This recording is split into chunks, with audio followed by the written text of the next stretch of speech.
people who have looked at both of our plans have concluded that mine would create 10 million jobs and yours would lose us 3.5 million jobs and explode You are the going debt, to approve one of the would biggest tax have cuts a in recession. history. You are going to approve one of the biggest tax increases in history. You are going to drive business out.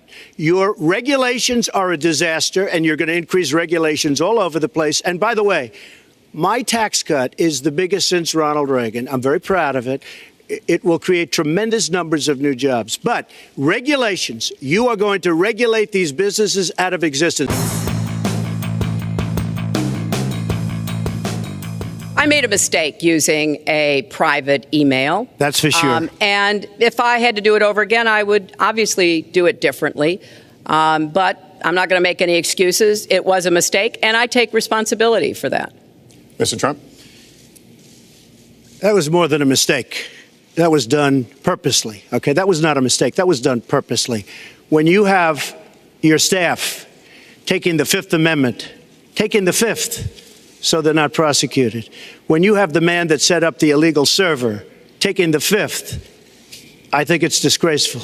And believe me, this country thinks it's disgraceful. It really thinks it's disgraceful also. I don't believe that Hillary has the stamina. Let's let her respond.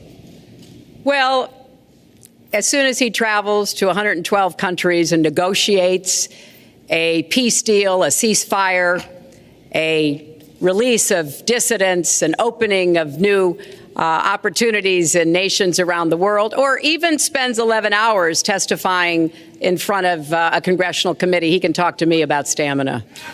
The world...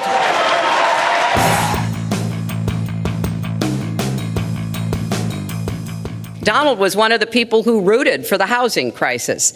He said back in 2006, gee, I hope it does collapse because then I can go in and buy some and make some money. Well, it did collapse. That's called business, by the way. 9 million people. 9 million people lost their jobs.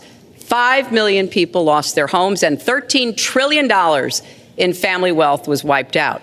Now, we have come back from that abyss, and it has not been easy. So we're now on the precipice of having a potentially much better economy. But the last thing we need to do is to go back to the policies that failed us in the first place.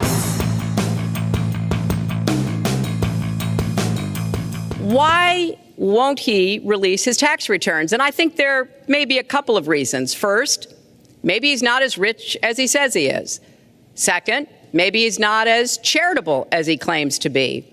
Third, we don't know all of his business dealings, but we have been told through investigative reporting that he owes about $650 million to Wall Street and foreign banks.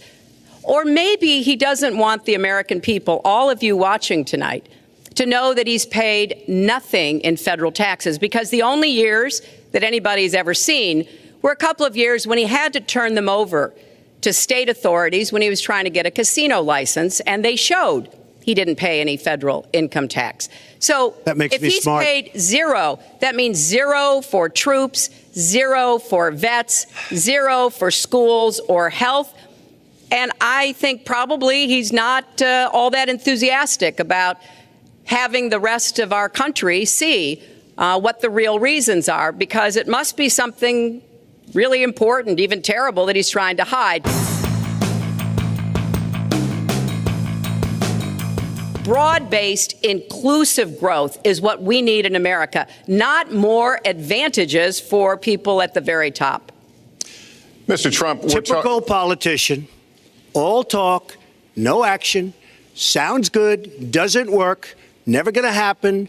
Our country is suffering because people like Secretary Clinton have made such bad decisions in terms of our jobs and in terms of what's going on. Now, look, we have the worst revival of an economy since the Great Depression. And believe me, we're in a bubble right now. And the only thing that looks good is the stock market. But if you raise interest rates even a little bit, that's going to come crashing down. We are in a big, fat, ugly bubble.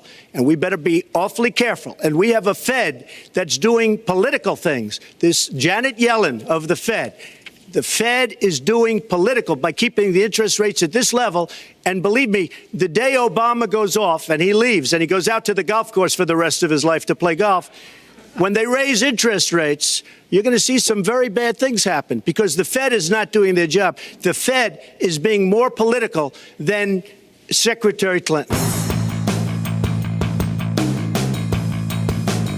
This is a man who has called women pigs, slobs, and dogs, and someone who has said pregnancy is an inconvenience to employers, who has said women don't deserve equal pay unless they do as good a job as men. And one of the worst things he said was about a woman in a beauty contest. He loves beauty contests, supporting them and hanging around them. And he called this woman Miss Piggy. Then he called her Miss Housekeeping because she was Latina. Donald, she has a name. Where did you find her this? name Where is did you find Alicia this? Machado. Where did you find and it? she has become a U.S. citizen, and you can bet Oh, really? she's going to vote this November. Okay, good.